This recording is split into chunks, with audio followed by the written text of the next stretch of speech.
Okay, she's back together. We just got done doing the break-in on the cam. For those of you who have never done that before, it's annoying. You gotta hold it at 2,500 RPM, vary the throttle a little bit for like 20 minutes, something like that. I did 10 minutes, shut it off, change the oil, 10 more minutes. And you wanna use like a break-in additive. I use zinc and phosphorus. Just put it in the oil, regular oil, and go for it. So anyway, she's back together. Listen to this idle. I think it's pretty good. It's not too bad.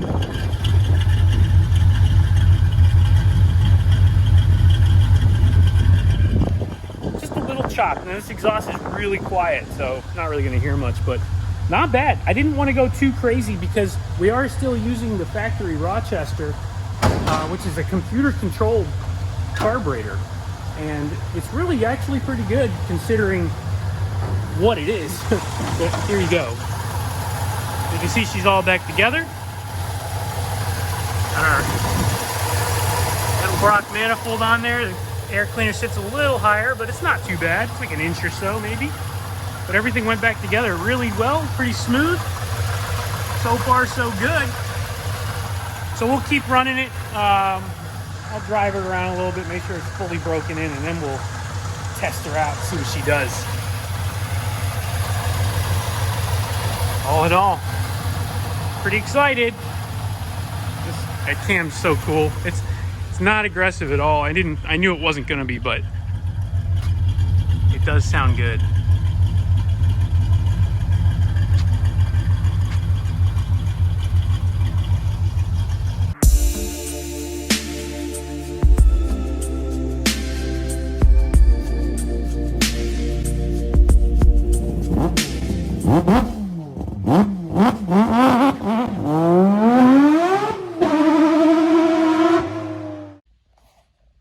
All right, guys, get pumped. We are gonna go test this thing out. We're gonna see what she does. We got the cam all broken in nice. We did our oil changes. We've taken care of everything we need to take care of. And I'm ready to test it out. See if we gain anything in that. We're gonna do that 0 to 60 test. That's been the theme for the entire project so far. We're knocking that zero, we're chipping away at that 0 to 60. And I think this cam's gonna take a nice chunk out of it. So let's go take it out now and do a couple 0 to 60s and see what she does, because I really think it's gonna help. It feels good.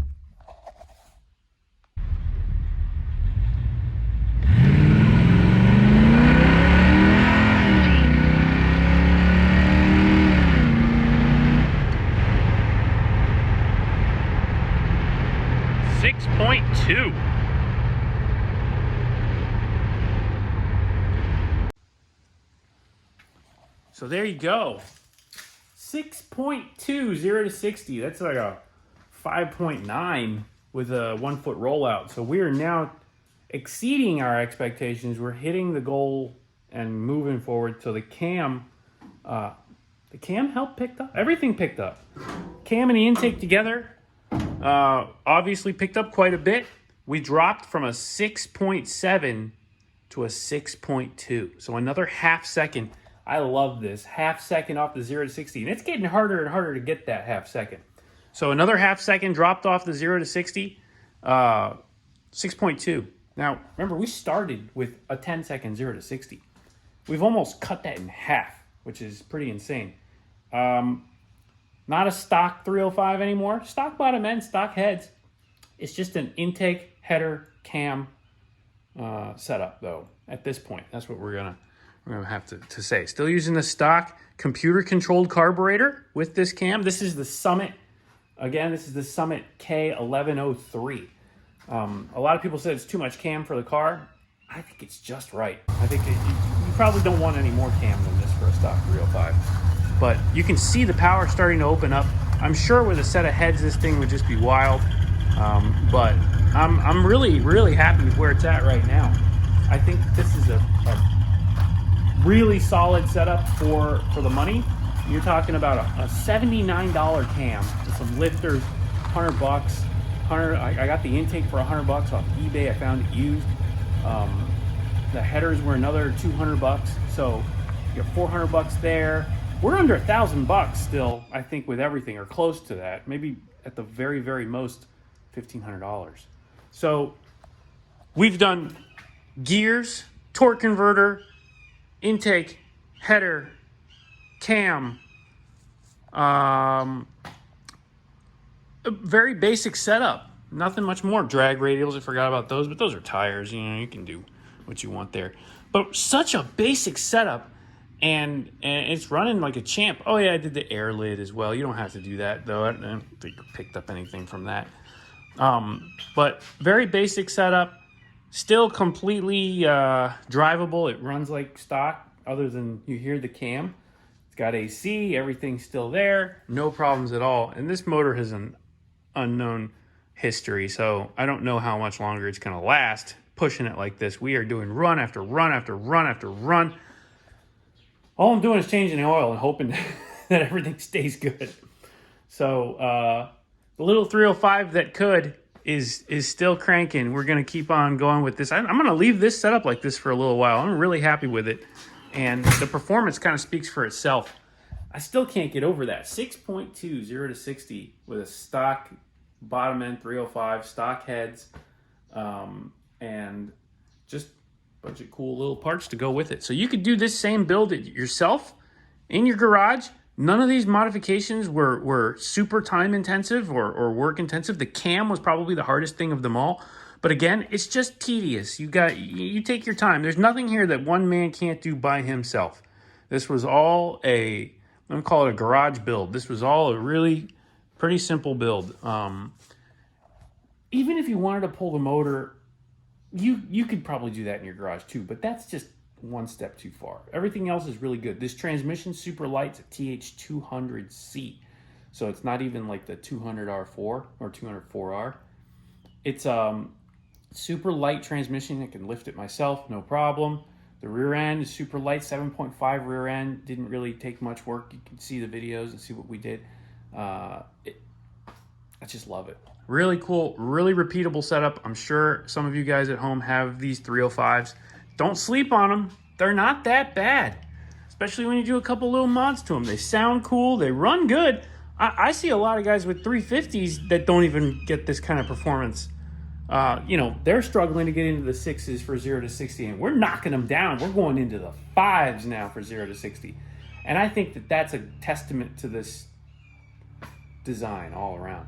All the parts work really well. Edelbrock Performer intake manifold, Summit cam, Jegs headers. We got a nice eclectic mix of things that are going together and working well.